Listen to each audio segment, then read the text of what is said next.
Oh, yes, yes, yes, yes, yes. Good morning, good afternoon, and good evening, wherever you are in the globe. It is your darling program, The Comrade and Friends, a segment of The Comrade Show. Today, the 10th of November 2024. Last Sunday, we had a very robust discussion, and I made some prediction. I then want to say that my prediction never came to pass.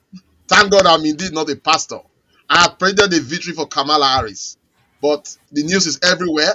The president-elect of the United States is no other but Donald J. Trump. So, well, Americans have spoken. We have nothing to do but to listen.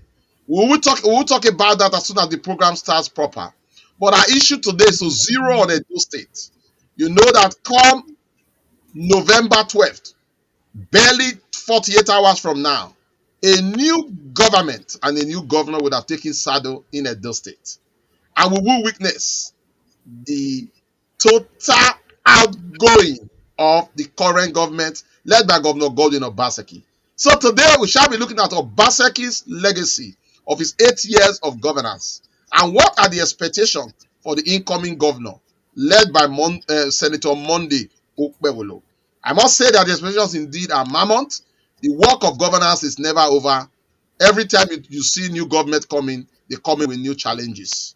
But I think the viewers will be the people that will decide what legacy Obaseki has left for Edo State and what the expectation will be for Okpebholo.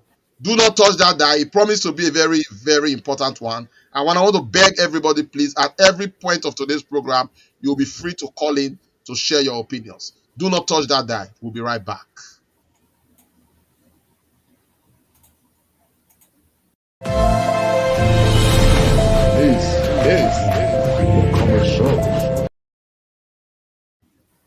Oh, yes, yes, yes. Friends and viewers of the Comrade Show, Edolites and Nigerians across the globe.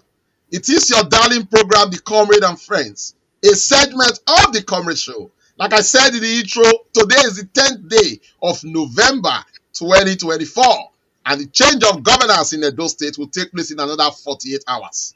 And today's program is solely dedicated to Edo State. We want to look at Governor Godwin Obaseki's legacy and what expectations what are we expecting for the new governor who will take saddle on the 12th of November. But just before we go on, I want to introduce and invite the CNC of the Comrade Show, no other but Komelante Bonsaraki, to greet our people. Komelante, if you are there, can you say hello to our wonderful viewers? Yes, yes. Comrade Pharmacist Austin Remira, let me especially say thank you to you and, of course, Nigerians across the world. Greetings to you all. It is a Comrade show. Please do us a favor, share the broadcast if you could. It's going to be an interesting one, looking at the Edo State, the legacy of Obaseki, and, of course, the expectations of Monday Okpebholo. Stay with us, don't go away. It's going to be interesting, I'm sure.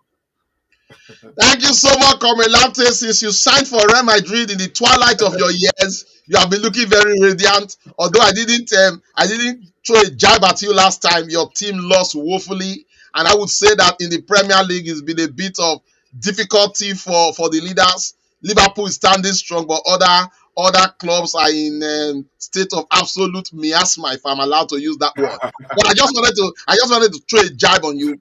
We have 1 hour on the clock today to talk about Edo State. But just before then, last Sunday, myself and yourself, we were in Cloud 7. Yes. Feeling very happy that Kemi has taken the saddle to become the leader of the Conservative Party in United Kingdom. And I did make a prediction, not you now, that hopefully by the 5th of November, we'll wake up on the 6th of November and possibly to hear of the great news of the Triple K. There, I was wrong. Indeed, I was wrong. And I apologize to our viewers. But Komelante, just a quick one. The US election. Donald Trump, president in waiting. What's your immediate reaction? Well, I don't think it came as a surprise because if you look across the globe, in recent years, incumbent governments have really been challenged. And most incumbent governments have lost elections to opposition. So that of the United States is not really a big surprise because I think what came tops on the agenda for the Americans was the American economy and, of course, the uncontrolled level of immigration. And I think that Donald Trump read the mood very well, pounced very early on that. And at the end of the day, that message resonated with the American people. So all of the tantrums, all the what's it called, the wares, of Donald Trump did not seem to be a problem, because according to some people, it was not a personality contest, but rather saving the American state. And on the flip side, we look at the Democrats, that Joe Biden left the race so late, leaving Kamala Harris with just less than 100 days, to be the head of the ticket, was going to pose a challenge. And apart from that, the fact that inflation had, been rocking the American system, and the people who are feeling the brunt of inflation in the US, people just wanted a change. And you know that it is difficult for human beings to cope with difficulty. And so, and looking at Donald Trump's first 4 years, one question that resonated with the people, that Trump was frequently asking, the Americans, are you better off today than you were 4 years ago? And the answer simply is no. When Donald Trump was leaving, America was in a better state economically. You understand the picture of what I'm saying now? And so, looking at all of that, the people do believe, that the things that Donald Trump campaigned on, if he should definitely, walk the walk as he has promised, people are just hopeful that America will be better for it. But it remains to be seen what is going to happen. He has said so many things. I think the expectations are quite high. But if he's going to be able to, meet and fulfill all of these promises, well, it remains to be seen. But I also want to say, rounding off, to say that Donald Trump is a very lucky child. Remember when he came in the first time, American economy was just bouncing back under Barack Obama. He took over and somehow he steadied the ship. And the work he did was actually was Obama started. And right now, as we speak, the economic report coming from America is showing that America right now is probably the best economy right now in the world because of the GDP growth and every other thing. But inflation is still hurting. So he's going to take over the saddle right now. He's able to study the ship. It would look like he's a champion. But meanwhile, Joe Biden has done a lot of work on the American economy. And that is what the report is saying right now. The growth is massive, is steady, and America is in good shape. Donald Trump is going to take over. So I think he's very, very lucky, and I hope that he's able to deliver on the things he promised. However, I am concerned, about the issue of immigration. I thought that this issue of the threat of mass deportation, I don't know if it is the best way for them. However, this is Americans and the call of the Americans. Now, on the issue of foreign policy, I think Donald Trump's unpredictability is one that worries everybody. Nobody knows what is going to happen. But that said, the Americans have decided.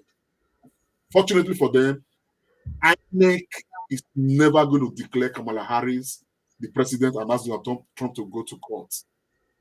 Americans have decided. Anyway, thank you so much, Comrade Lamte. I would have differed with you slightly, but in the course of your depositing, you also made a good remark about it. I think the economy is very strong. I think Donald Trump did not, Joe Biden did not lose the election, or Kamala Harris did not lose the election on the ground of economy. And like you said, I think the economy is very stable. So Donald Trump is that lucky. But I think there were other things that was very important. And of course, like in the West, immigration is always a very big issue. It's very contentious. And the indigenous will always favor anything immigration. So if a candidate is standing very hard on that, he stand a better chance. And I also think the issue of all these social and liberal people trying to cause problems. So the evangelicals and the Christians were very supportive of Donald Trump. So a lot of other things played into it. And like Elon Musk was a very strong campaigner for Donald Trump. Elon Musk arguably the richest man in the world. He didn't do that because he wanted to get some financial benefit. I was speaking with somebody who lived in the US and told me Elon Musk's son is now a woman. And he was getting medications when he was 9 years old without the knowledge of Elon Musk. So that could have also contributed partly. But having said all that, Comilante, the Americans have spoken. We have to say congratulations to them and expect that Donald Trump will do well. Just a few remarks I want to make. I think Donald Trump will live as the only American president who came into victory beating women. He never defeated any man. Hillary Clinton was the first, and he also defeated Kamala Harris. So whenever you mention Donald Trump, women, be very careful. He only fought Joe Biden, and he did the loss. And then on the lighter side, I think a large chunk of Nigerians will be going to the inaugural ceremony with their Ashwebi. Remember, Donald Trump is not just the president of the United States; he's also our in-law. Donald Trump is our in-law, you know. Donald Trump's daughter is married to a Nigerian Lebanese. So we have a stake in the matter to help our in-law carry yam for festival. So there's so many things just on the lighter side. But thank you so much, Comilante, and our viewers. I think it's been a very great week. And I must also say that what I enjoy most in all this is how sublime our elections are. Today, the elections in the United States are still officially not been declared. Arizona is still being counted. But the winners are already known. Why is that possible? Because the elections are very sweet. You can see it. You just see how sublime it is. There's nothing Kamala Harris could do. The victory is just the victory. I wish you can learn a lesson from that. Up till now, Arizona has still not been declared, but the president-elect has already been known. So there is a lot for us to learn from the Americans. But enough of that. Ladies and gentlemen, friends and viewers of the Comrade Show, it is your darling program, The Comrade and Friends. We've talked more about the international scene. We are coming home now. And like I said in the intro, in 48 hours, a new governor will be in place in our dear Edo State. Yes. Talking of Senator Monday Okpebholo, who will take over the realms of government from Governor Godwin Obaseki. Effectively, midnight tomorrow, Governor Godwin Obaseki, one can effectively say, is no longer or will no longer be the governor of Edo State. Because in the wee hour of the morning of 12th of November, Tuesday to be precise, about 9 a.m., the ceremony will start at the prestigious Ogbe Stadium, where the incoming governor, Monday Okpebholo, will become the governor of our dear Edo State. I must also say we have not verified this, but just before we came on air, our editor sent us this. It is alleged that Governor Godwin Obaseki has left the state, has left the country by road. We can't independently verify this. We don't know, but it's being reported by Sahara Reporter. But when you put one or two together, the news coming up this week where it is alleged that there has not been a serious discussion between the parties of the APC and the PDP, and even Governor Godwin Obaseki has said that he has not been invited to the oath-taking ceremony and the swearing ceremony. For me, I feel that is not right. I think as a sitting governor, he should at least be invited and play a role in that ceremony that will be happening on Tuesday. But these are more we are going to talk about today, to look at Obaseki legacies and what are the expectations indeed for Edo people as we welcome Senator Monday Okpebholo. So viewers and friends of the Comrade Show, please pick up your phone. Our lines are open at any point in time. Please pick up your phone and let us hear from you. Governor Godwin Obaseki has spent 16 years in Edo State government, 8 years as an economic advisor, steering the ship for Governor Adams Oshiomhole. And he himself in 2016 became governor of the state. And by midnight tomorrow and the early hours of on Tuesday, he would have led the state as governor for 8 years. You must say that that man comes with huge resume, and to have contributed to a particular job for 16 years is no small feat. We'll be looking at that to see how things have gone. I must also say that to the credit of Governor Godwin Obaseki, his carries to cap is about, not many, a governor that led the state with two different parties on two different occasions and two different terms. In his first term, he was the governor of APC. And in his second term, he was governor of PDP. And one has also argued that on both occasions, Governor Godwin Obaseki never campaigned. In 2016, it was campaign led by Adams Oshiomhole. And in 2020, Those state people led that campaign for Governor Godwin Obaseki. And some people have said this is the first time he's leading his own campaign and it failed woefully. How true that is, I leave it to the people to discuss. But Comrade Lamte, you are the man in the house. Our governor, our psychedelic governor, our tech governor, the Governor Godwin Obaseki, will leave office in 48 hours. What is your immediate reaction? Well, I think the Obaseki story, it's again an affirmation that power is indeed transient, and that when you are privileged, to occupy a position of authority, also know that a day will come where you will no longer be there. So, which means that it becomes really, really incumbent on you to do the best that you possibly could to deliver on the mandate for which you were appointed or elected, as the case may be. Obaseki has been in the saddle for the past 8 years, coming to an end now just under 30 hours from now, as the case is. And it's what it is. Somebody is going to take over from here, and those state story will continue. Obaseki's chapter definitely coming to an end, and so I think it's the story of life in itself. That every environment we find ourselves is usually very transient. And that's just the basic summary of it. So how well Obaseki has governed Edo State becomes a matter that will be discussed for a long time. What his legacies were in different fields and all of that will be a matter that will be discussed, for a long time. And of course, Obaseki leaving, people are going to have, different take on what his governance was. And of course, people are going to expect Okpebholo to equally live up to his billing as the next governor of Edo State.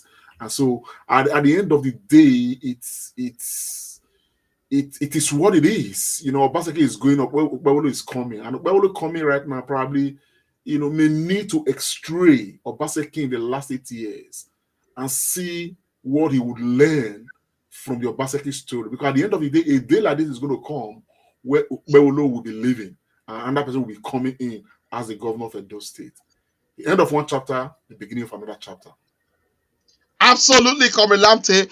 I want us to do this in 1 hour, although it's a very difficult task to look at governance of 8 years and do it in 1 hour. Let us be a bit very short in our responses and see how well we can go into this discourse. Without further ado, I just want us to look. It's good for us to look at the good things that we think Governor Godwin Obaseki has done, how well he fulfilled his campaign promises before we look at the other stuff. I've got an array of things lined up, and as I give the mic to you, maybe you can just quickly gloss through them. I would say that Governor Godwin Obaseki has transformed tech and IT in Edo State. Some people have scored him very high on that. I think with the civil service reform, it's alleged that e-transmission and there's no longer carrying of file. We can see that in terms of tech and buildings, and the civil service is alleged to have been done very properly. And I think Edo State people, in fact, a large part of Nigeria rank Governor Godwin Obaseki very high. I must also say, and I never thought I was going to say this, but it has become the Nigerian story. Payment of salary by governors should not be an achievement. But I think Governor Godwin Obaseki in the past 8 years did that very well. There was no day that people did not get their monthly money paid regularly to them, even though they worked for it. But like the governor before Governor Obaseki, he left owing some people some money. But I think we've never heard of that story. So to me, that's an excellent pass mark, even though it's not something that we should praise the government for, because that's where they get money to do what they're supposed to do. I must also say on the issue of agberoism and using touts to work, I think Governor Godwin Obaseki scored very high, even though people will argue that in the twilight of his governance, he himself begin to use those people to do some work for himself in form of the Edo vigilante. But we can't really prove that so well. But we can say that for the entire 8 years, Agboroism, Tautism, and those other stuff was really curtailed, and Edo State was relatively very peaceful. I also think that in terms of internally generated revenue, Governor Gordon Obaseki did so much. He increased the IGRO of Edo State. But the only question is, with all this increase, many are asking, the money generated, though in paper and maybe in the banks, was not judiciously used, or they can't see evidence for that. But I think those are the big things that I would say would be the immediate positive that I would take from Governor Gordon Obaseki. We are going to come to the negative, which I think, in my view, is a bit more. But Comrade Lamte, just in very, very short time, can you just put Obaseki's positive that I've listed, and if there are more that I haven't mentioned, you can just talk about it. Okay, I think you've done justice to it. I have, as you know, I have been very critical of the governor. Critical because I did think that when he was elected, just like they've announced Okpebholo right now as the governor of Edo State, that announcement alone was, I mean, it establishes a social contract between the office of the governor, his government, and of course the people of Edo State. And therefore, as somebody who believes has a stake in Edo State, I thought I was in my right to be critical when I did not see a lot of things, particularly things he promised by himself that he was going to do. But like you said, I score him reasonably okay in the area of education, particularly looking at infrastructure. In recent days, they have commissioned the new Ministry of Education. It's a state-of-the-art, facility, and I think that's a very good thing, and all of that. But I do have some snag, and the snag is that nothing convinces me, even as we speak, that Edo Best was not a scam of monumental proportion. The reason I say so is that you cannot take a very minute portion, like a pilot project, and enlarge it to look like it's all encompassing, that like it has reached everybody. Today, the average Edo State pupil, the average Edo State student, does not know what Edo Best is. Edo Best has no impact at all. Now, when you move beyond Benin City and go to the hinterland, the village, and every other thing, there are stories abound where nobody feels anything about Edo Best. Our basic secondary schools that we know, the Ewosas, the Okpebholos, the Adolo College, the Idia College, these are our own secondary schools that we know, government secondary schools. They till date, no impact of government. You understand what I'm saying? So I think that in the area of Ministry of Education, he has done well structurally, but bringing what's it called, the programs of government to bear on the people positively, the Edo State pupils and students, I think that I will really score him low on that. You understand? Then I think too, like you said, and I agree with you very strongly on the issue of touting, Agberoism and all of that. He did very well to curtail them reasonably, because the impact of Agberoism has, a very huge bearing on the people of Edo State directly. It's highly exploitative and all of that. And that again dovetails into what's it called? The IGR. You understand what I'm saying? He created, and of course, he's called it dovetails into the tech and every other thing. Because at the end of the day, he created a sane environment where government revenue can be largely monitored.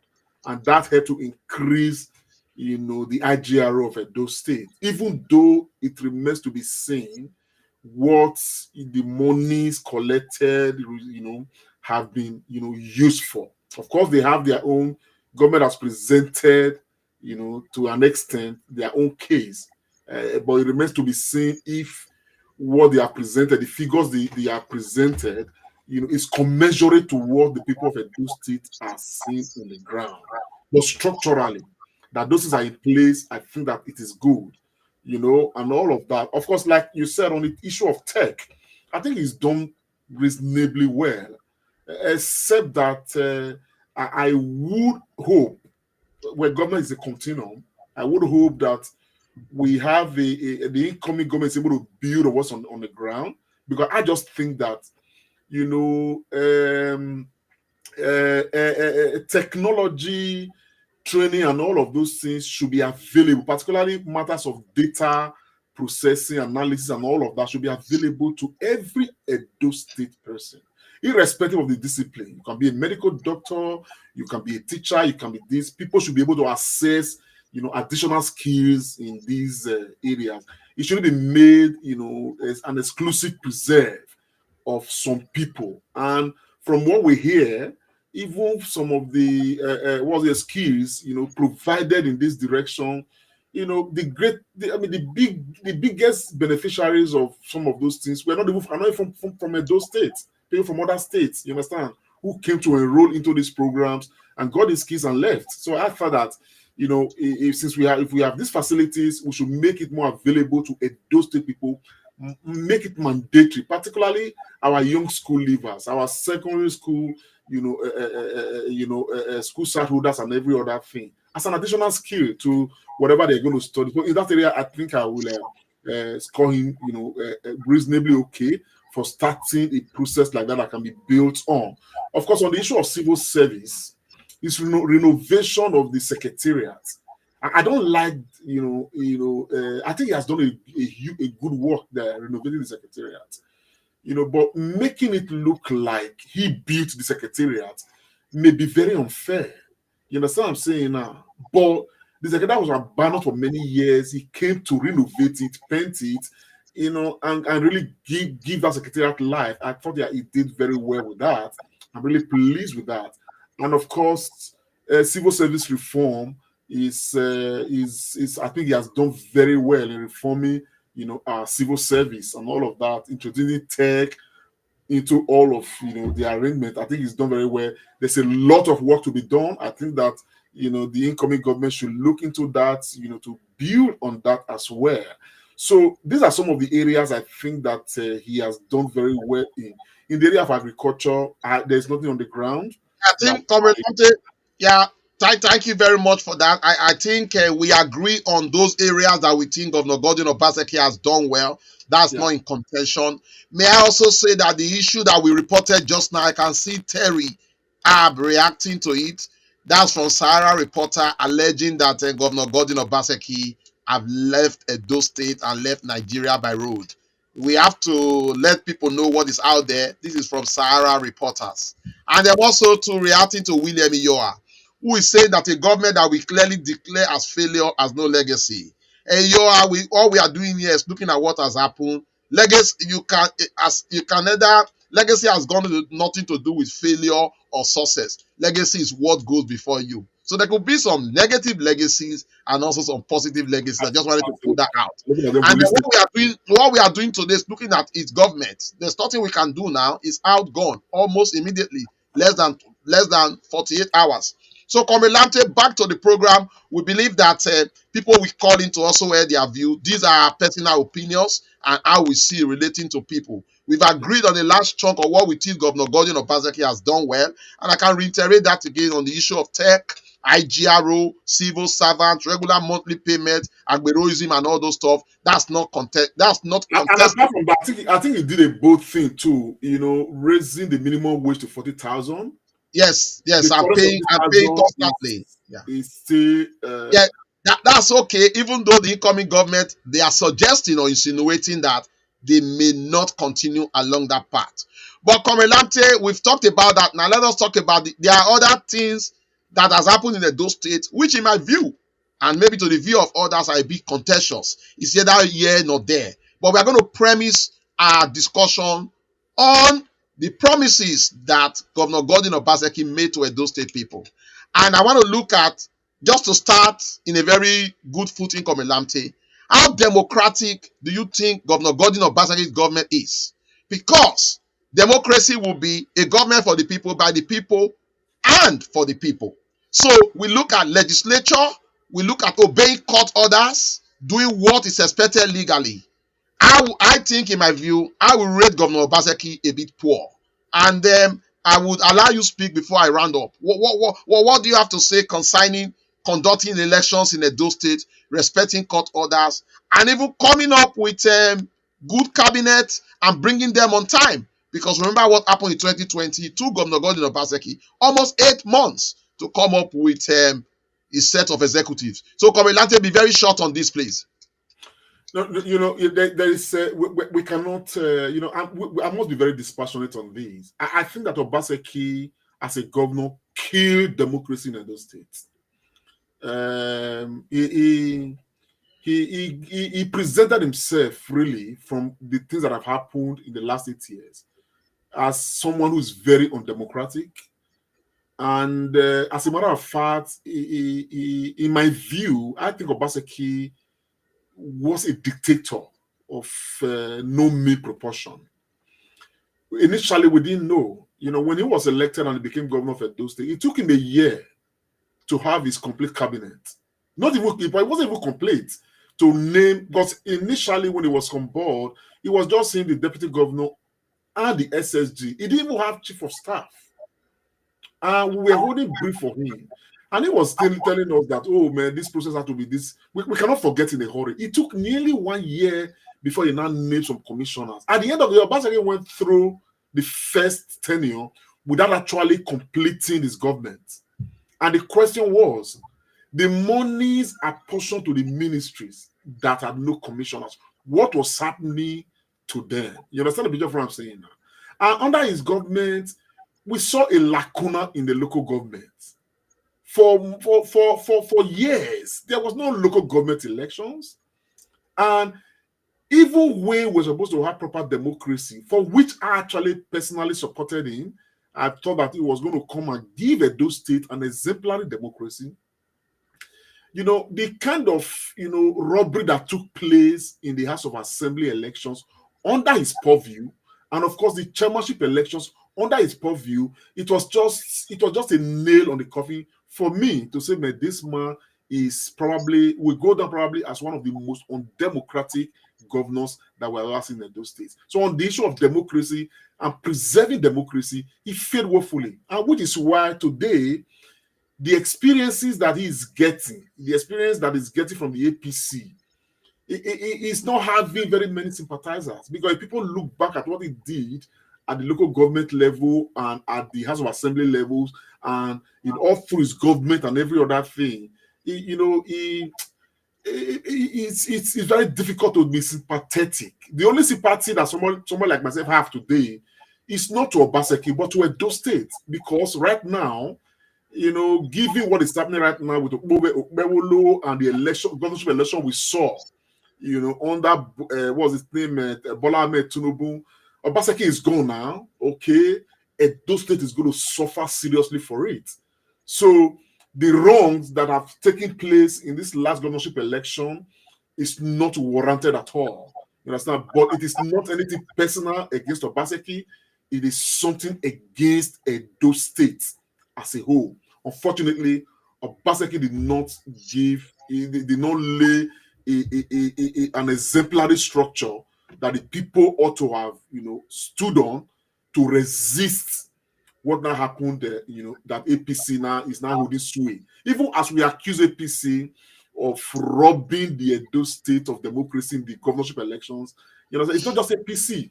The PDP under Obaseki equally did same. It's just that the one who had more tactics, you understand what I'm saying now, is the one to be sworn in as governor. Otherwise, there was robbery of democracy in the last governorship election. And Obaseki has a role to play in it.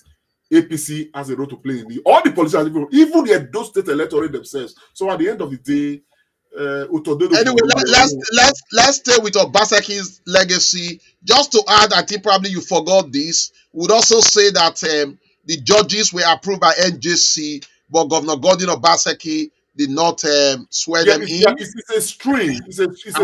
Yeah, It's a and string. there were lots of court cases that came out that the governor never respected. Talking Yes. of the deputy governor who was reinstated a few months ago, but the governor never. So I think we both agree on that. Maybe our viewers will as well, that Governor Basek, in terms of democracy, did not really do well with not fulfill the promises or the expectation of the Edo State people, and that is why you can say that he is suffering now. You can see what has come to haunt him with what happened at the recently concluded gubernatorial elections. But Komelante, Governor Gordon Obaseki also promised, this was part of his campaign, that in the 196 wards in Edo State, there will be health centers. What do you have to say about that? Has that promise been fulfilled? Well, as far as I'm concerned, as much as I know,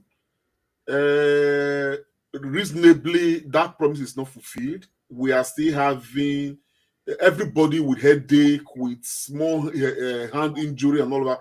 Everybody is still rushing to UBTH. Everybody is still rushing to Stella Obasanjo Hospital and every other thing and all of that. People are not accessing any medical center. You know what I'm saying now? So I thought that as a promise made, you understand what I'm saying, to those State people was a monumental failure on his part. You understand? I do hear that there are some structures in place in some local governments. You understand what I'm saying? And all of that, but they are not functional. I think there is one or two or so that have been battered around as being completed, and yet nobody is attending any of them. But the promise he made was that the 192 wards in Edo State were going to have health centers, and that is not the case as we speak. It's a failed promise, and it's a sad one at that. Yeah, thank you so much, Komilante. Just trying to give Governor Gordon Obaseki a bit of support. I think that promise was too ambitious. I was thinking that probably was going to fulfill it because he has underscored the government. Remember, this promise was made in the second tenure. So I thought he has seen the money, he knows what to do. To create a center in 192 wards for a state like Edo State will be a tall order. I was convinced because I thought he was going to do it. Probably maybe if he has said a decent health center in the 18 local government, that would be a good place to start. Monday Okpebholo has not made that promise. Let's see how it goes. But I agree with you very clearly that on that score, it was below par. This was the expectation or promises made by the governor himself. Yes. I don't think anybody will argue with you that it was fulfilled. My local government, we don't have, and I think you don't have in your local government. So 2 away from 192 is also not a fulfilled promise because he did say that he was going to make health center in all the 192 wards of the state. I think that was very ambitious anyway. Yes. But I think he didn't live up to par. Yeah, we are moving on. Ladies and gentlemen, friends and viewers of the Comrade Show, let's get your comments coming. Please feel free to ring in just to hear your view. We are looking at Governor Gordon Obaseki's legacy and the expectation for the incoming governor, Senator Monday Okpebholo, who will become governor on the 12th of November 2024. In that very important event that promises to be very good. But Komelante, this is just a bit of news, not on the legacies of Governor Gordon Obaseki just now. I just want to chip this in before we go back again.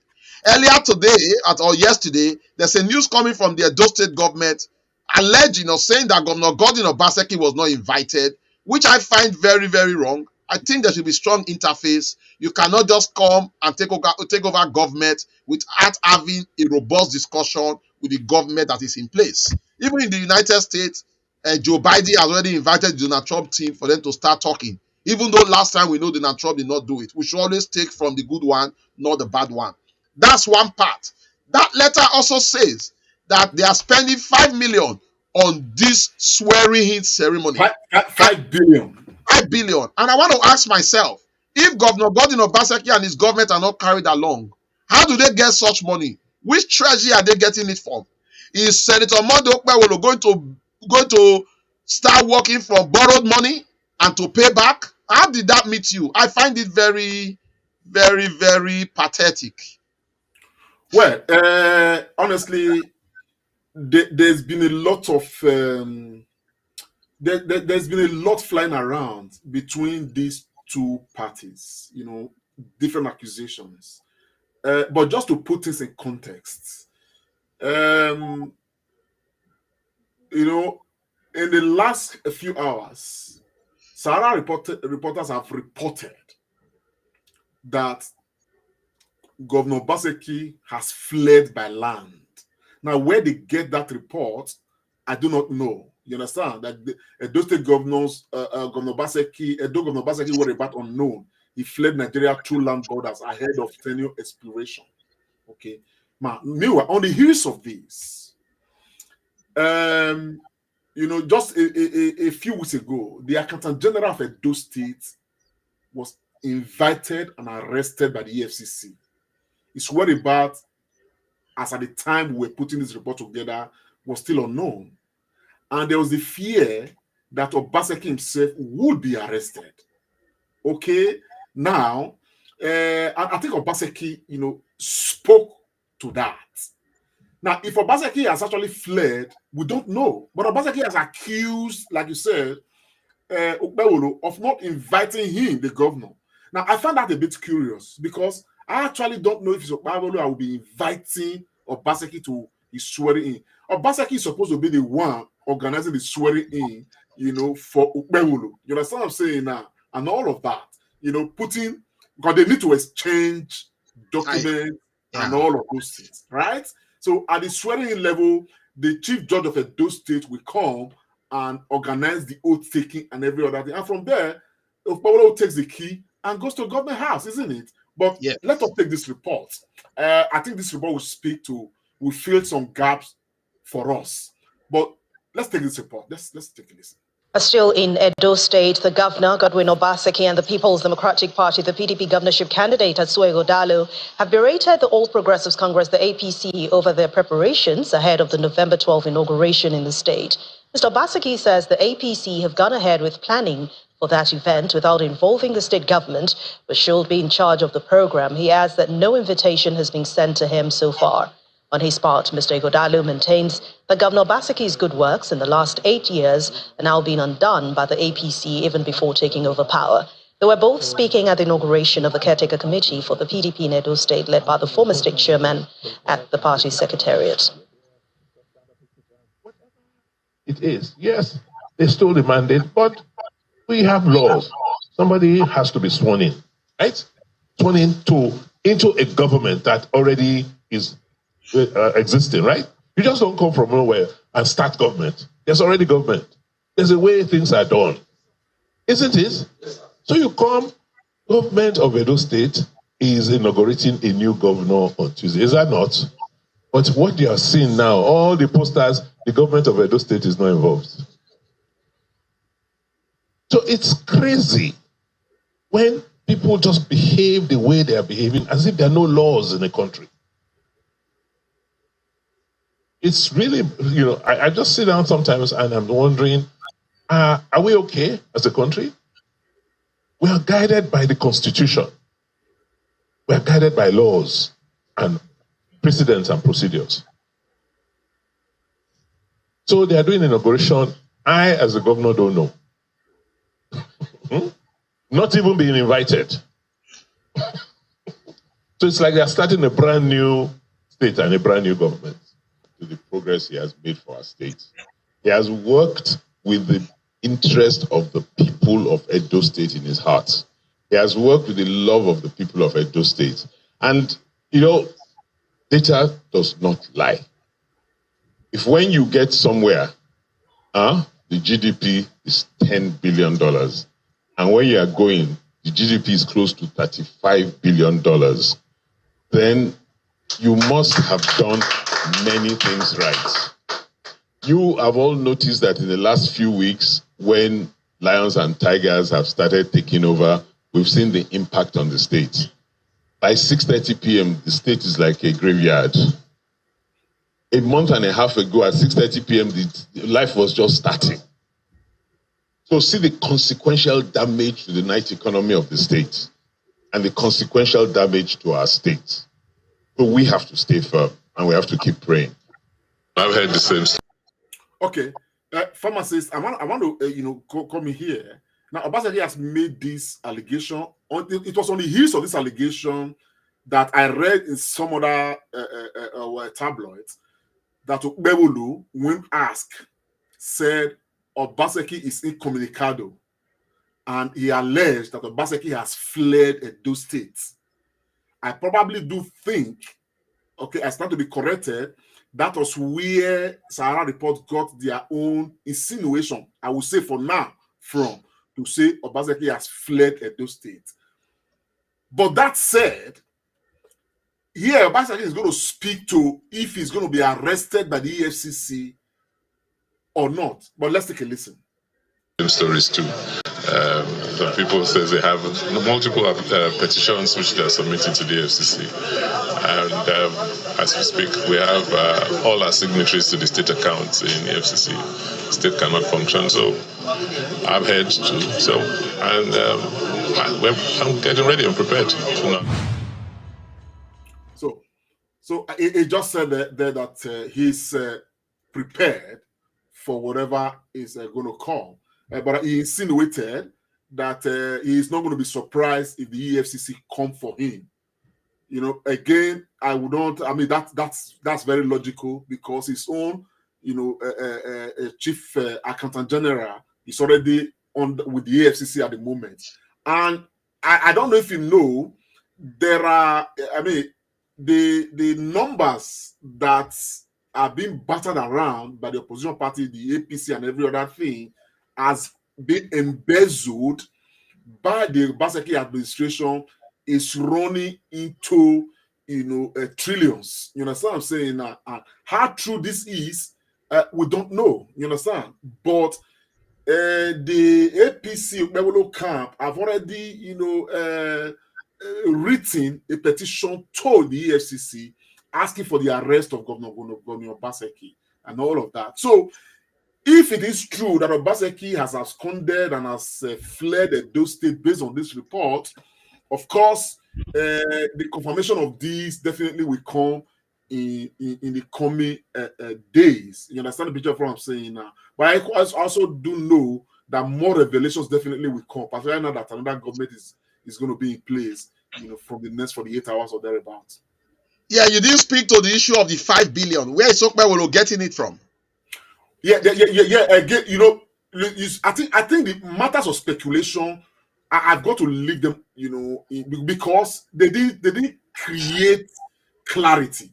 All right, that's fine. And his team are the ones that have alleged that Okpebholo, have gone to borrow 5 billion for his inauguration.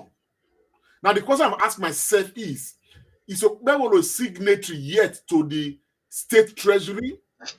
Maybe he borrowed the money on grounds of recognition. Currently, he's not yet sworn in. Can he borrow money on behalf of the state to organize inauguration? So where's that information coming from? So it is still quite sketchy. It is something that we cannot independently speak to right now, to verify anything. But that's an allegation coming from the governor's camp to say that Okpebholo is borrowing 5 billion for his own inauguration. Now, that said, you will recall that a couple of weeks ago, we did hear, the government did not come to refute it, that Obaseki submitted a supplementary budget of over 400 billion to the House of Assembly. And his argument was that he was going to use it to swear in Okpebholo, this Okpebholo.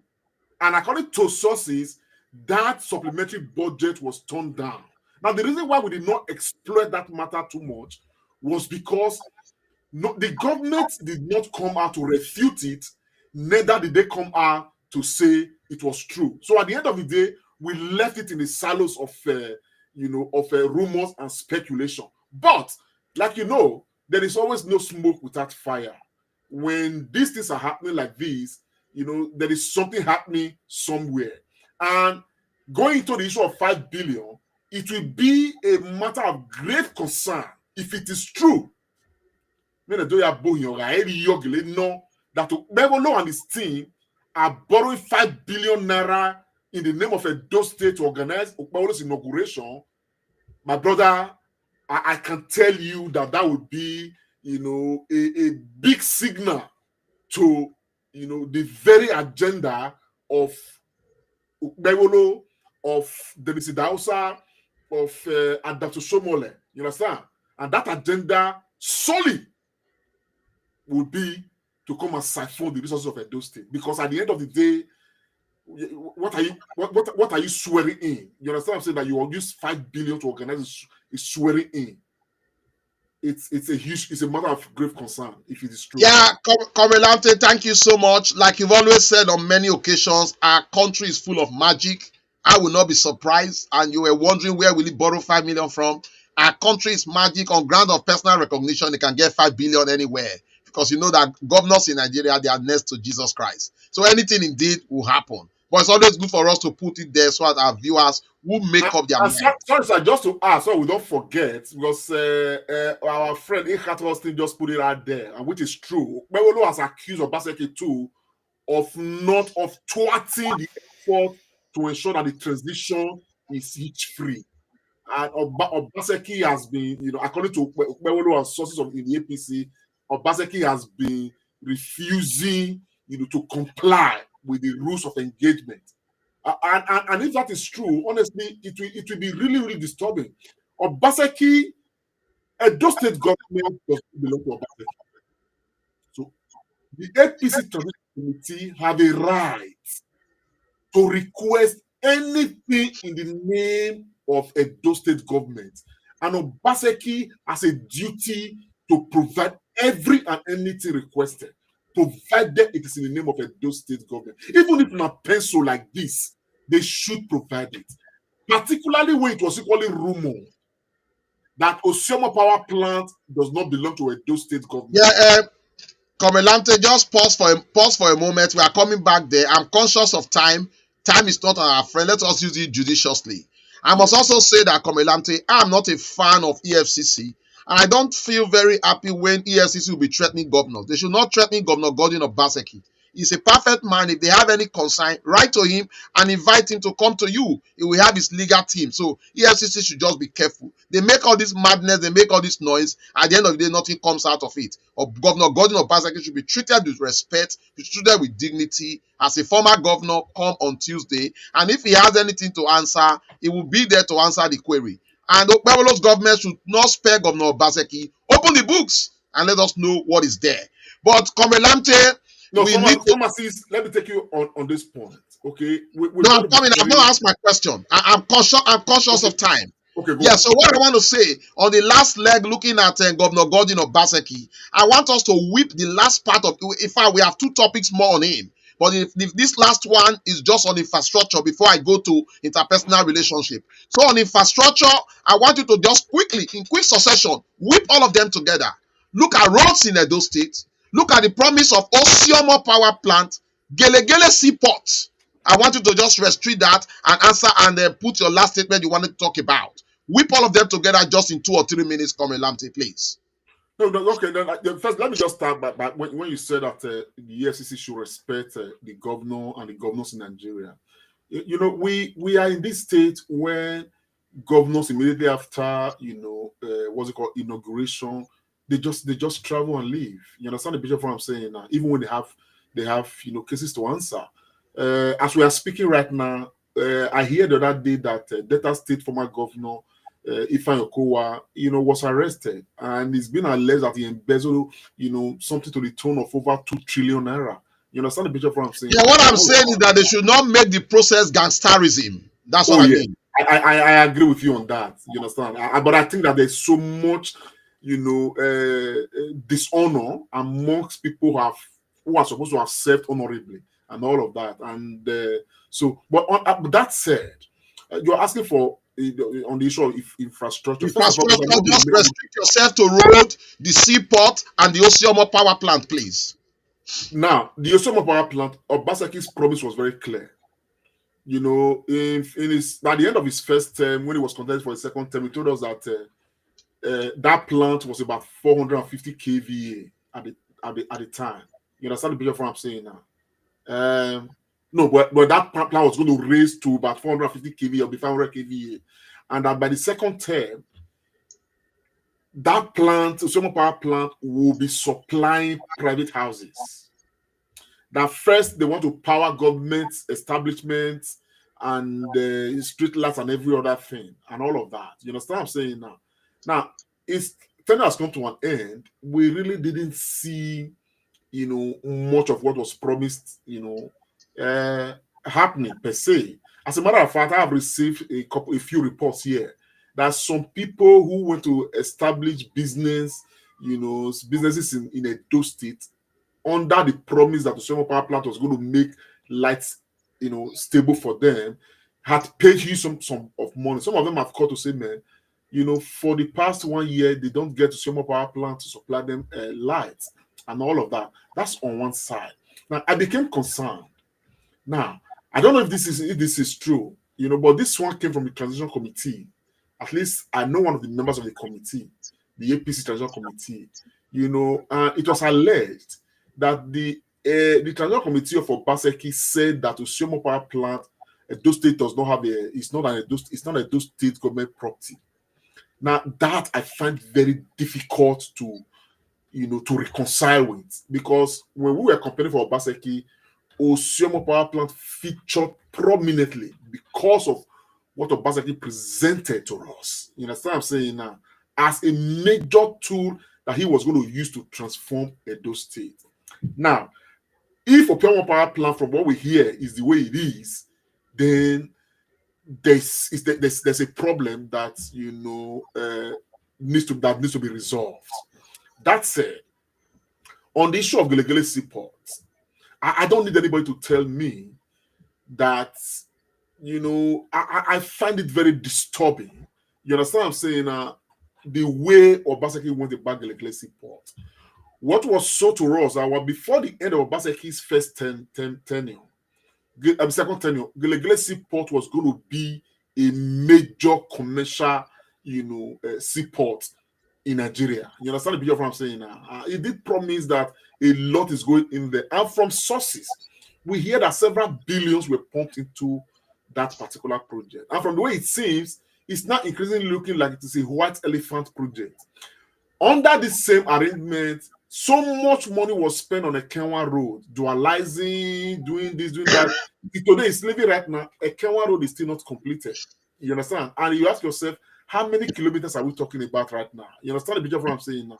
For 8 years, that road was under construction. So I think that we cannot score Obaseki high at all on the issue of Gelegele Seaport. The reason again is because several billions, as alleged, have been spent there.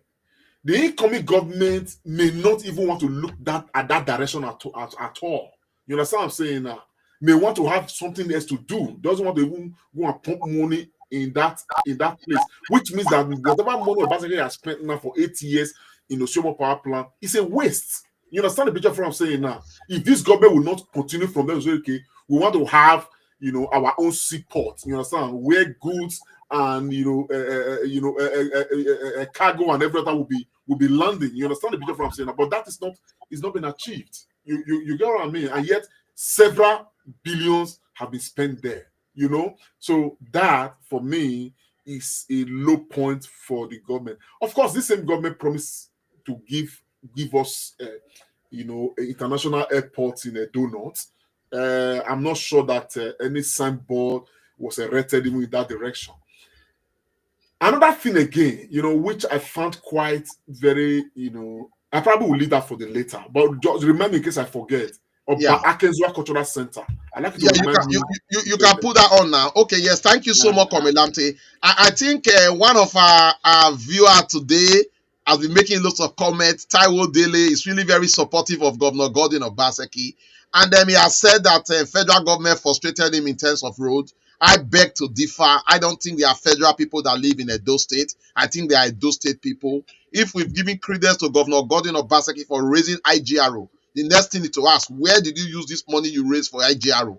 Why didn't you use it to build road? And when the government come to tell them they are owing you. So I think it wasn't very fair with the government. wasn't very fair with those state people by saying, and he's going to go down as the only governor that I read signboard to say that this is federal roads. There are no federal people living in Edo State. They are Edo State people. And I think Taiwo also trying to also say that on the aspect of electricity, it was frustrated by the disco. I beg to differ again. Thank you, Taiwo, for your divergent view. But I think that Governor Godwin Obaseki, when he was making this promise, he wasn't a first-time governor. He made this promise as a second-time governor, so he would have understood the dynamics and how to meander this. I just think, like Omilante has said, we will score him very low on infrastructure, especially on those that borders on the Osioma power plant, Gelekele seaport, the roads, and even the promised international airport in Edo North. They were all a motor estate, industrial park. A motor garden, industrial park. For me, Obaseki score very, very low. Komilante, I'm conscious of time. I must thank you very much. Sorry, sir. These are very germane. On the issue of the federal government frustration and every other, my brother, let me tell you the truth of the matter. Okay, as a government, okay, do what is within your purview that you know that you are not going to have hitches. Before you started selling Gilegele seaport to us, to the Edo State people, you already knew. Obaseki calculated from the beginning to the end how the project was going to be. Even on the Osioma power plant, he had all the everything all set out. You got a picture of what I'm saying now. So the question is why they did not materialize. That's the point. And the problem is that not materializing is not even the problem. My brother, if you hear the amount of billions being bantered around Gilegele seaport, you ask yourself, why couldn't we just spend this money on some other things that the people can see and feel? Komilante, I think you have made your point because we can't continue. We already passed there. We know that it's scored very low. But just to wrap up this on Governor Godwin Obaseki, because I want us to take 1 or 2 minutes to offer advice and prospective exploration for the incoming governor Okpebholo. Now, on the last bit of just looking at the legacies of Governor Godwin Obaseki, I want you to look at this. I want to whip it all together. It is alleged that Governor Godwin Obaseki, not alleged, now it's almost clear, that Governor Obaseki will go down as one of the governors of Edo State that fought virtually everybody. So his interpersonal skill come into question. And he's also the governor that served 2 different parties as governor. But we know the story. PDP at the moment is in tatters. APC left is also a problem.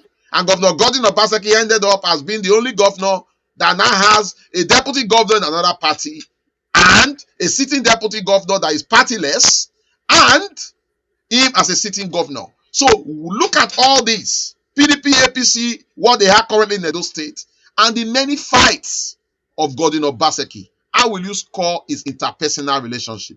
Some people will call it emotional intelligence. No, I honestly think that if Obaseki is going to be vividly remembered for something, it's going to be remembered for the fight he fought everybody. Obaseki rode on the shoulders and on the goodwill of a lot of people, and as soon as he landed where he wanted to be, he shut the door against them and started fighting them. You understand? Obaseki enjoyed the favor of a lot of people. You understand? And even while he was enjoying the favor of these people, he knew that he was going to fight them. He was going to, make them redundant, and that is what he did. So at the end of the day, I don't think Obaseki actually just did any of these things by chance. Okay, they were all premeditated. Okay, and some people may argue to say there's an act of wickedness in that. You understand the bigger what I'm saying now? And for me, I think that the Obaseki wasn't a Democrat; he was a dictator. A dictator who wore a civilian clothing, you understand what I'm saying, and used the powers that he's got, to dictate. You understand what I'm saying? And I equally saw in him a man as a leader. One of the things I learned very early on, as a leader, you cannot afford to be vindictive. People will disagree with your position, with your submissions. You understand? Yours is to ensure that you are able to, to have that dialogue, that conversation, that negotiation, more or less, you understand, to get what you want done. You understand what I'm saying, and all of that. But I think that Obaseki acted like an Iroko. The Benin man says, "I mean, a man who wanted to stand alone and didn't want anybody, okay, to be seen standing by." You understand the picture of what I'm saying now? He wanted to be the one who is the sole voice. You understand what I'm saying? And it does not happen like that. You are a leader, even those who are not governors, there are so many of them that are leaders as well. So at the end of the day, his interpersonal relationship was zero. He fought institutions, he fought individuals. As a matter of fact, his governance right now created the highest level of division we have ever seen in those states. Whether I like it or not, it's very palpable. And those state people are hugely divided. There are so many people he has deceived to still keep believing in him as the Messiah. I mean, there are others who have said that, man, this guy is just a plain, is just somebody who just walk around the credulity of the people to deceive them very strongly. You understand the picture of what I'm saying and all of that. So in my own view, I think that he failed in interpersonal relationship with Edo State people, and that probably led to why many people are not giving credit to the semblance of good that would be in his that would say are in his government, the government that he ran. You understand? Otherwise, we cannot just say the guy was completely bad. Like we said earlier, there are some things that we can say, yes, he did this well, he did that well. There's room to improve on this and on that and on that.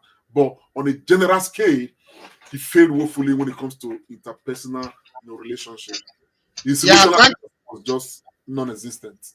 Thank you so much, Comrade Lamte. I think most times when people come into government, they do mean well, but the process of getting there becomes a bit of a problem. When you listen to Governor Godwin Obaseki, you have no choice in his earlier days as governor to be moved. He has a lot to say and a lot of ideas. But did this idea materialize? We can tell. There's no time to tell anymore. It's very visible. And looking at the reactions from our viewers on their comments, you will see that Governor Godwin Obaseki, as governor for 8 years, did not really do so well as expected. You have a call. Do you want to take this call? Let's take the call. That's the first call for the day. I'm conscious of time, but let's do that.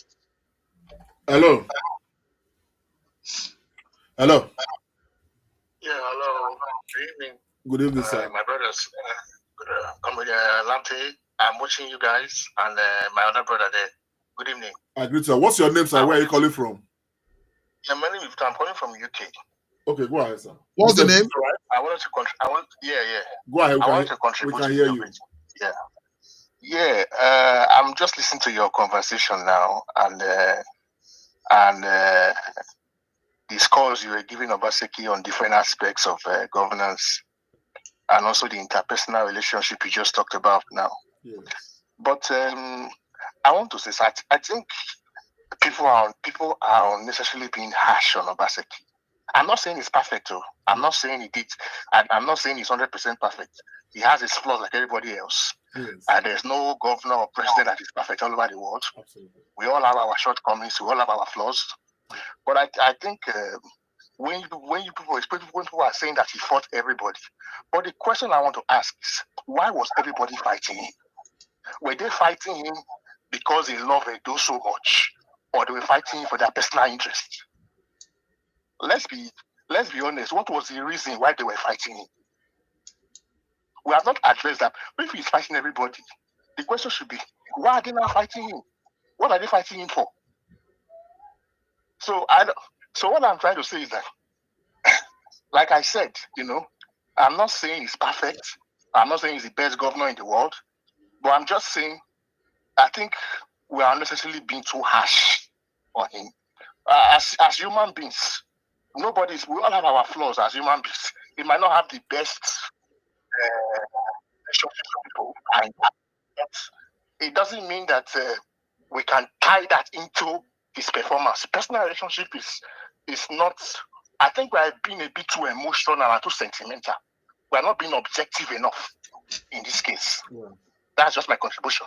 Thank you my brother Victor, thank you so much. I think Victor has got a point, but to whom much is given, much is expected. Not everybody will be able to come and fight the governor. So we have to know. The governor, of course, did not also make us know why all this are happening. But I think, Victor, you have a very good point, an alternative view. You are absolutely correct. Why were the people really fighting Governor Godwin Obaseki? But it's less than 48 hours. We may not know. Pharmacist, let me respond a bit to Victor. But be cautious of time. Yes, sir. It's good we make this very important. Make this known. Obaseki is not the only governor in Nigeria, right? Now, if one person is against you, that one person is probably bad. If those two are probably bad. But if it is you against everybody, and we talked about that you were in APC. As a matter of fact, nobody knew you until somebody brought you on. You understand what I'm saying now? And the same story that happened in APC. You went to PDP. It is the exact same story. I don't need to ask anybody why were people fighting you? Because everywhere you go, it is the same story. It is you against everybody. So if that is a continued matter, that means there's a problem with you. Because as a leader, you are the father of everybody who must have, that ability to bring everybody together more or less to do your bidding. You understand the picture of what I'm saying now? And it must be through negotiation. It must not be through say. So at the end of the day, I think the person that needs to be asked, questions is Obaseki. And on the issue of whether that people are too harsh, I don't consider myself harsh. For nearly 2 years into this Obaseki's administration, I was one of the champions of Obaseki, supporting his programs and policies. I don't owe him a dime. It was all on my own account. You understand what I'm saying now? Without expecting anything as well. You understand? But by the time I found him to be a man who reasonably, with all due respect, lacked integrity. He promises things that he doesn't fulfill. Obaseki stood here, told the whole world that he was going to give Edo State people a diaspora agency. He used Edo State people to formulate the policy of the agency, passed it into law by the House of Assembly, called for interviews, and people attended the interviews and every other. At the end of the day, it was all time wasting, burning down, running down the clock. At the end of it, as we speak, that is part of the low part of his government. Yeah, and he knew from the very beginning that he was not going to deliver on the diaspora agency. But yet, he wasted people's time. He made people do everything pro bono. Pro bono. At the end of the day, he's leaving office now. There's no diaspora agency. Yeah, there were people, sir, these points have to be made. There were people that Obaseki called for interview, for appointment into various departments to provide expertise. Even when he knew he wasn't going to do this thing, he promised them till the end of this. So I think the person that we should rightly ask the question of what he wants is Obaseki. You understand? Because the politicians in those states, for instance, we already know them. You understand the picture from saying now? He was the saint we brought to come and deliver Edo State and use everybody to improve Edo State. But like we said, his interpersonal relationship was hugely a problem, and it affected his administration. Look at what we are happening now. Apparently, we are inaugurating a new government. He's not part of the process. That itself is an aberration in the first place. What is happening? As bad as toxic as the relationship between the Democrats and the Republicans are, Joe Biden announced that I'm going to make the transition, facilitate it for Donald Trump. You understand what I'm saying now? Just to add, even as bad as Donald Trump was, there was interaction. The only thing Donald Trump did was not to attend the inauguration of Joe Biden. Absolutely. But he didn't hold back interaction. Absolutely. So you see what is happening like that? It's very toxic now in those states. Obaseki is going to live right now. You understand what I'm saying? His own environment will be deserted.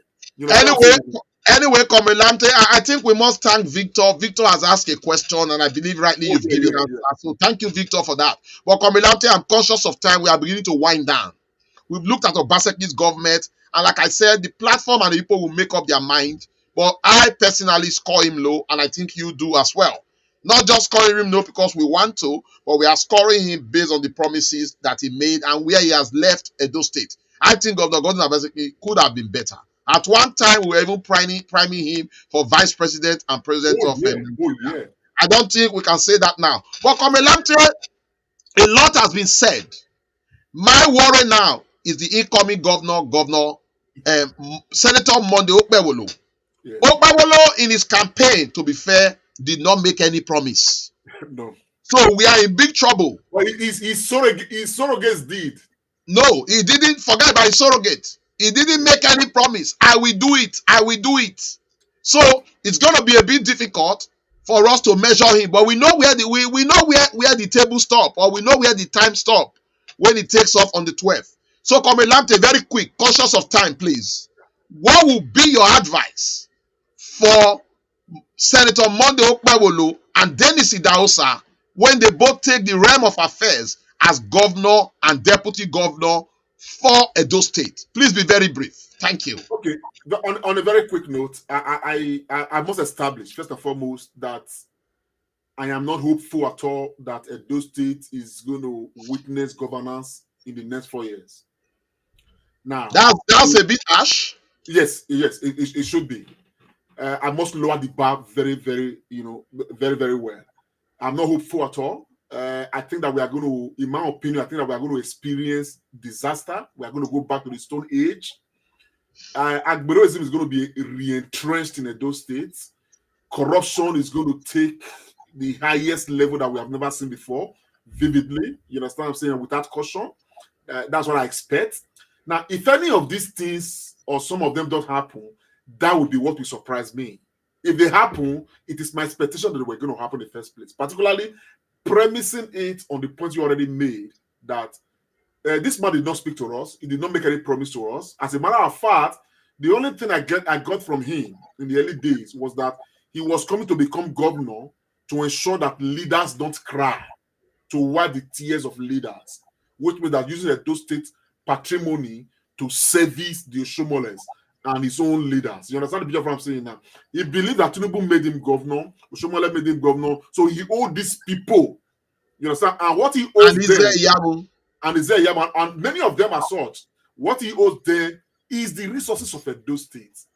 And there are so many people he's owing currently, which means that if he fulfills the promise that is probably made to these people, I don't expect to see anything in Edo State. Now, you know where I feel so sad for the future of Edo State under these guys? It is that as bad as a government would be at any given time in Nigeria, when a new government comes on board, he will be worse than the former government. It will make the former government look like a champion. It's just like Buhari and Tinubu right now.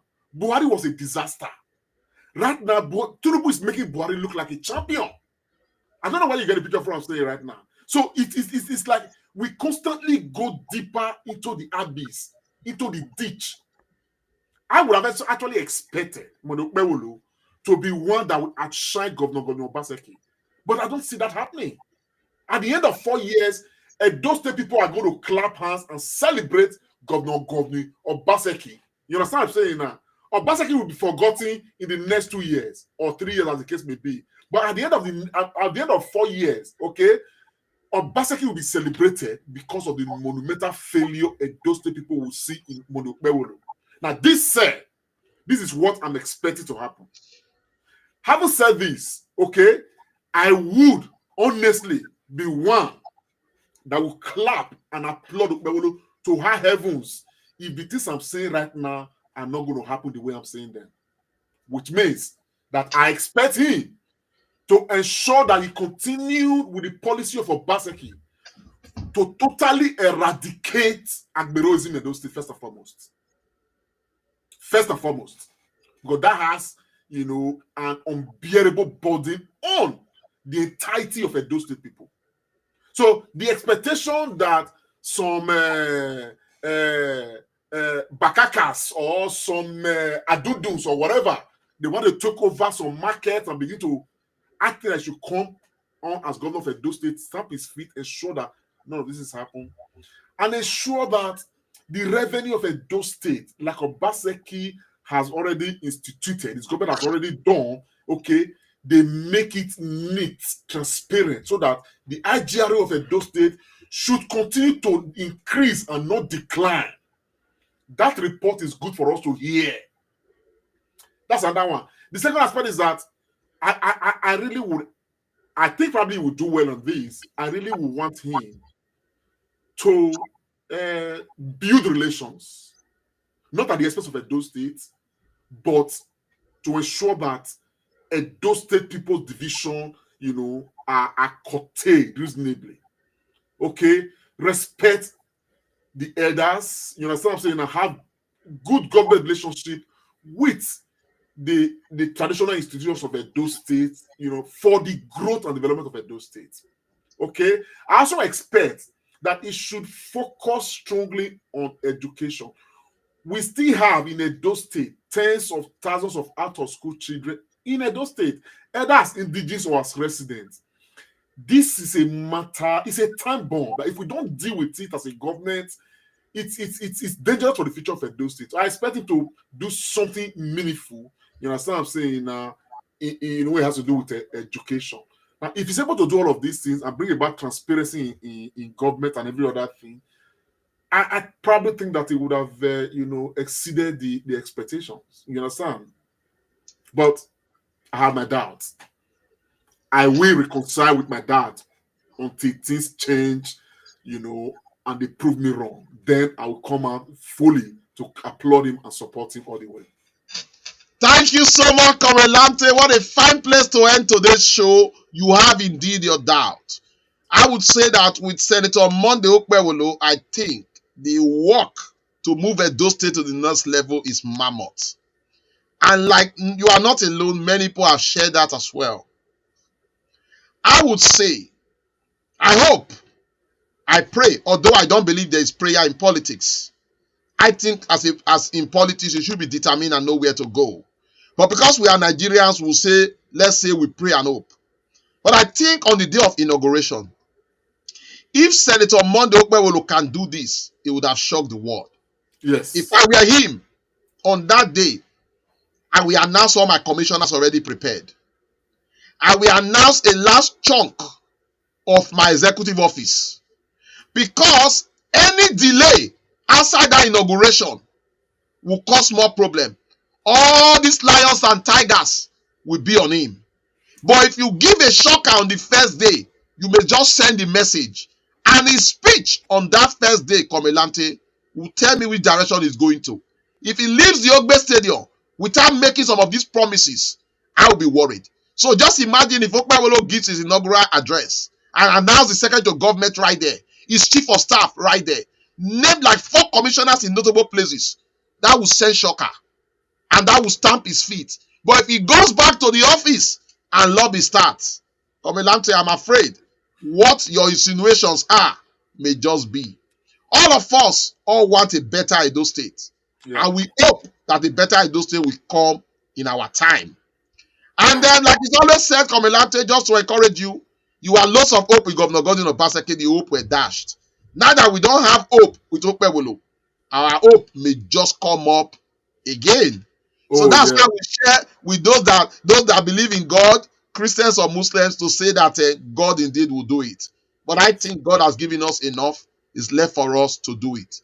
So thank you so much, Corelante. Viewers, ladies and gentlemen, friends of the Comrade Show, thank you for being part of today's program. We have looked at the legacies of Governor Godwin Obaseki and also chart a new course for the incoming governor who will be sworn in by the grace of God on the 12th of November 2024. Thank you so much to our brother Victor who rang in to put his mouth into this matter. Thank you for all your contributions. Those on our Twitter and our chat giving different comments. We are very grateful. Corelante, I want to come back to you. Very unusual. What's your final words? 12th of November, inauguration of Senator Monday Okpebholo and Dennis Idahosa. Well, I just thank you very much for this. I just want to say that we are in a very difficult situation at the moment as a nation. Those State people are hurting the same way Nigerians are hurting. Things have become too expensive. Life has become quite unbearable, and we cannot agree that federal government policies and programs have failed those State people. The people need to feel the impact of their state government, their local government, you understand, in their lives. And I would hope that Okpebholo would not continue with the policies of Gili and things like that.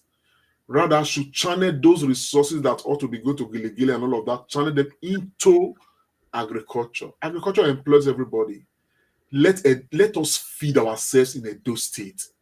Let us evolve an Edo State economy that is almost independent of Nigeria's economy. Let us create a marketplace for Edo State produce.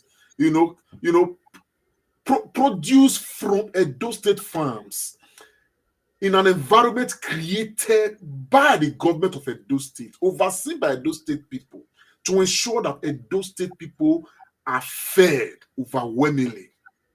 I think if he's able to have that achieved and ensure that touting admiroism and all of those matters are not there, then we will all definitely, put everything on the line to support him, to ensure that, Edo State is in a better place at the end of his 4th year.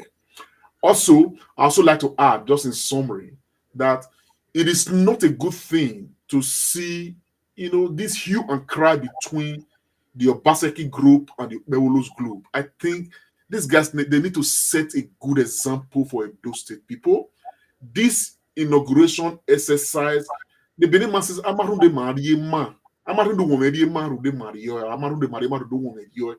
you do not eat pounded yam because it is pounded yam, you eat it because of the soup. For the sake of Edo State people, these guys need to do the needful. There need to be a proper transition. Obaseki is duty bound to give everything to the Oshomole's group, to the Okpebholo's group as requested. And the Okpebholo's group have to treat the process with utmost respect so that we can have a hitch-free transition without, any of these crises that appears to be beaming right now. That said, I just want to say another transition. Congratulations to Edo State. Rightly or wrongly, we're having a new government. God bless you all. What a fine place to live in. Thank you so much. The Holy Book says there is time for everything. The time and moment for Governor Godwin Obaseki to go, and the time for Monday Okpebholo to come in come November 12, 2024. I wish all Edolites happy inauguration. Stay out of trouble until we come your way again next Sunday. Peace.